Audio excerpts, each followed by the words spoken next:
D has been teasing with playable Stalker for years and we finally got it.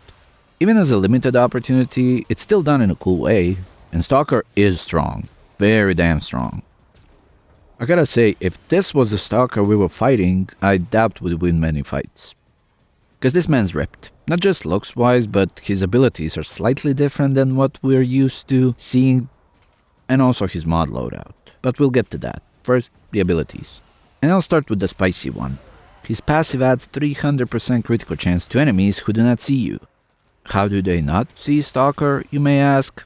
Because he has invisibility. His third ability is quite a long duration invisibility. This combo is insane. With most weapons, it's enough to push your critical build into the next tier. And that's not the only thing he got from Ash. First ability lets him teleport to targets, which is more situational, but still useful.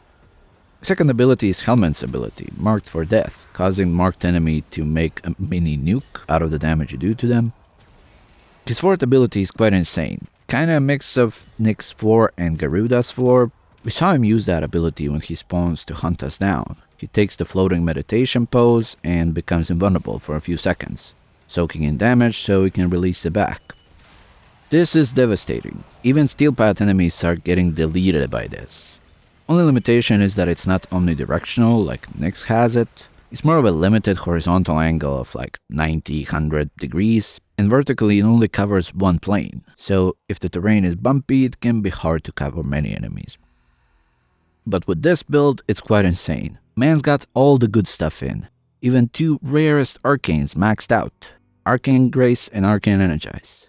He's definitely been grinding and destroying some high level 10-0. Energy Siphon on top of Arcane Energize because reasons, but it means you will always have energy for any abilities you want to use. He also has primed sure-footed, which definitely is a huge quality of life thing. If anyone, he locked down for 400 days. 3 Umbra mods, and all this without a single damn format. I got no clue how he fit all that in, but it's not like he's gonna tell us. Numbers we see when we hover over abilities are wrong. UI seems to be following Stalker's footsteps and not telling us anything. But this works. He's more than tanky enough to endure flames on Steel Path Rim Takedown. But not many frames are tanky enough to endure Blitz Eczema sneezing at them, and he's no different. But you can be invisible on top, which is always a nice failsafe. He definitely works well for all the mission types we have in the circuit. His passive makes sure that even if you roll some terrible weapons with weak builds, you can still measure up to an extent. His 4 can be quite an effective nuke if defensive objective gets overwhelmed. His sprint speed is also quite high, which helps with Void Flood. Almost like he was put together for this game mode, both his abilities and his build. I've heard that D has more plans with Stalker gameplay, and I'm down. Though, if you gave me this Stalker to spawn in random missions to bully people, I doubt they'd have a decent chance to take me down, so I hope that mode stays only for the community team and their memes. Because this man's strong, and fun to play. Reaching opportunity 10 to unlock him was 100% worth it. From my limited experience, he spawns about the same as any other Warframe.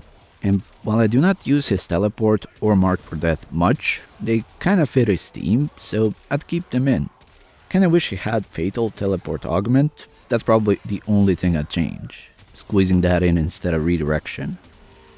So definitely looking forward to more stuff with Stalker, but that's it for this video. Thank you for watching, and I'll see you in the next one.